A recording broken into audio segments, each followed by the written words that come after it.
do something to the economy. I predict that the push that Hwasin's going to initiate pretty soon is going to be very hard to hold off. And I would dare say almost impossible. But Luxury is doing a decent job here with his mutas. He's cleaned up a lot of vultures. I don't think there's any vultures left. And he wisely flies away from those Charon boosted Goliaths. You know, I've gotten a lot of advice about my pronunciation of Charon. And I think I'm just going to go with Charon, because some people say it should be Charon. And you know what? I mean, honestly, I think that just makes other people think that I'm an idiot. And I'm like, why can't you read? It's Charon, man. And honestly, I'm not even sure if I would pronounce it correctly with the Greek. Anyway, with the Greek Charon, it probably sounds slightly different. Anyway, we've got a bunch of mutas out, and we've got a lot of drones transferring to that new base in the south, and we've got a lot of mines in the middle. This is going to basically hold off Luxury for a bit of time, which is very smart from Hwasin with his ground forces, because he really does not want both Hydras and mutas getting there. Hydras are very cost-effective against Goliaths, of course. And certainly, the combined arms is more powerful than just one type of arm from Luxury. Luxury is well defended here at this new base, I think. He's got himself a Sunken, wisely put down, and we're going to see 4 Vultures getting in. Looks like Hwasin is actually just going to go for the drones. He doesn't matter. He's not going to try to kill those Hydras. I think it's a decent move there. He's got himself about 5 or 6. Good trade for a handful of Vultures there. But really, Luxury's economy is not doing poorly. Overall, Hwasin's mech build has been relatively non-confrontational. It's not a rush of any sort. And he's just been doing Vulture harassments, kind of almost like a Terran versus Protoss game he's playing. I'm not sure if that's a great idea, though, to keep producing so many Vultures. I think they're going to become less and less cost-effective. Of course, as Luxury mines more gas, he's going to have a lot of mutas, and Vultures obviously don't do anything against Mutalisks. I think what might be wiser for Hwasin is just to build up that upgraded Goliath force and push out soon. But we'll see how this works out for him. He's going to go in, pick off another drone, but like I said, this is not going to hurt Luxury a great deal. I think he might be squandering his lead a little bit, or rather, I think the game is really balanced out. We've actually got some tanks out. I'm not sure if that's enough Goliaths, though. I mean, I really question this. Oh! Man, I really question Luxury's play too. What the hell? That was not very necessary, by the way, losing those Hydras to the mines. I think if he was paying more attention, he would have microed that and prevented that from happening. But this is what I mean. Luxury is playing a little bit off. I mean, if you watch his games with Gogo, he was ahead for most of those games, and then he lost pretty amazingly. And you know, I felt that Luxury is way better of a player than Gogo. I still think he is, but he's in a bit of a slump. I commentated those games, so you can find them. +1 for Luxury, and looks like we've got an expansion from Gogo. Gogo now pushing out, but right now there's a lot of mutas in there. There's at least a dozen. And there's some Goliaths, they have +1.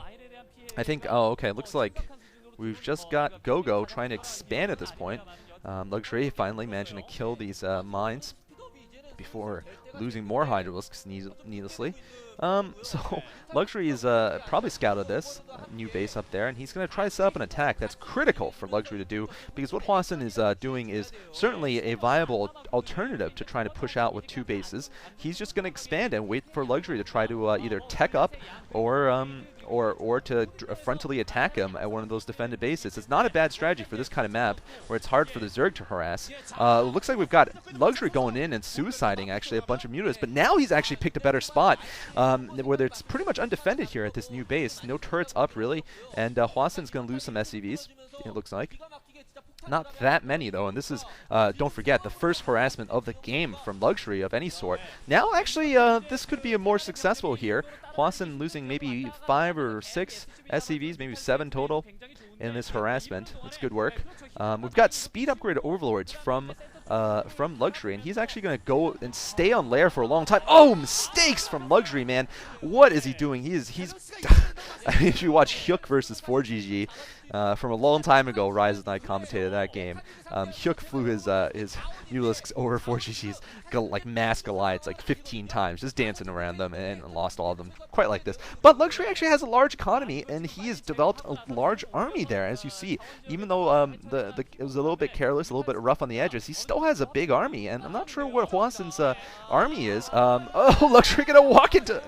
Wow, okay, only one more mine. Man, he needs to be careful. I mean, his speed overlords. He should at least keep up with his forces. I mean, the thing is, it works fine. You can kill a single mine like that, but if there were 2 or 3 there, that would have been a lot of dead Hydra skins on the ground there. 3 more vultures moving forward. Hwasin's still trying to lay mines, still trying to be annoying with his harassment, but that is a ton of Mutalisks, and they have +2 armor. Oh my god, that's actually very smart there from Luxury. He's playing very intelligently. That is actually a good upgrade against those Goliaths, and he's now going for a drop here. He's not transitioning in tag. Of course, he's staying at the lair level, which means he'll be less and less effective unless he can make this one count. And, oh man, Hwasin, though, despite his nice vulture harassment, he hasn't done anything to defend his base, and this is might cost him a lot here. There's a huge drop, and he's not reacted at all in time. That is a gigantic drop. Oh my god, that is like 2 full groups of Hydras right in the main. There are some tanks now coming back to reinforce, but with the Mutalisks and all the factories blocking the way here, even though Hwasin's army is probably larger than this army here, he can't get it over here in time. There are just so many buildings in the way, and this is a brilliant drop from Luxury here. Luxury managing to pick off these tanks. He's just going to aim at the tanks, focus firing, letting his mutas be sacrificed, and the +2 attack now from Hydras. Only 1-1 from Hwasin. I'm amazed that he is not ahead or higher on upgrades, and now he could lose this game. In fact, he is going to lose this game. Oh my god. Where was Hwasin's economic lead? I have absolutely no idea. I think, oh, just look at that. This is what happened. Look at this. Oh, gotta say, despite Luxury playing rough on the edges, this was a brilliant strategy to pick on this map, because as you see, the choke point leading to the main base is so damn narrow that Hwasin was just completely trapped with his units in his natural expansion, and now this half of his army is going to get taken apart piecemeal by these Hydras. There's no chance for Hwasin at this point. The game is pretty much it. He's got maybe 4 tanks, and some Hydras are just going to probably clean themselves, Hydras and Mutas. He's going to have to go for some kind of suicidal counterattack. There it is right now. It is not going to work, though.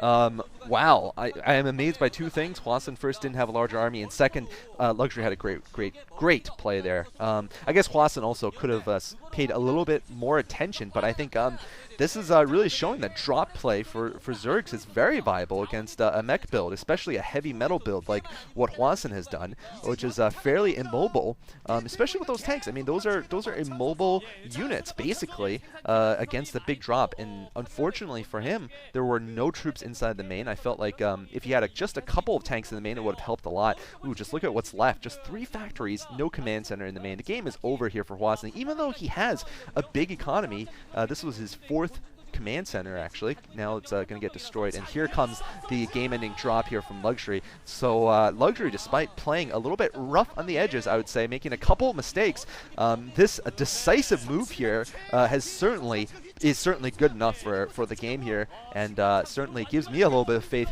in Luxury, who's always one of my favorite players, by the way. For those of you who notice that I sometimes comment that players are playing poorly, it's not because I could play better. I know some of you guys are like, oh man, Caller, you couldn't play better than Hyuk. Yeah, no crap, man. But at least I can commentate on them. That's what I do. Anyway, so very nice strategy from Luxury, and he is one of my favorite players. So I'm glad to see he's still strategically very brilliant. GG coming from Hwasin, and we're going to be moving on to the next game.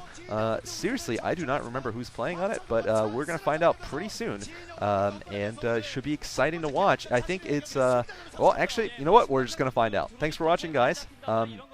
Hwasin being defeated by Luxury emphatically, I gotta say. You know what it reminds me of? I'm just going to mention this. It reminds me kind of like Best's play against a Terran. Like, he won't do that much for most of the game, and at the end he'll just recall like 30 Dragoons, and that'll be it. Right around the factories. And it's basically what Luxury did this game, except it was a mass doom drop with Hydras. So go figure. Anyway, thank you guys for watching. Moving on to Game 2 of Group A.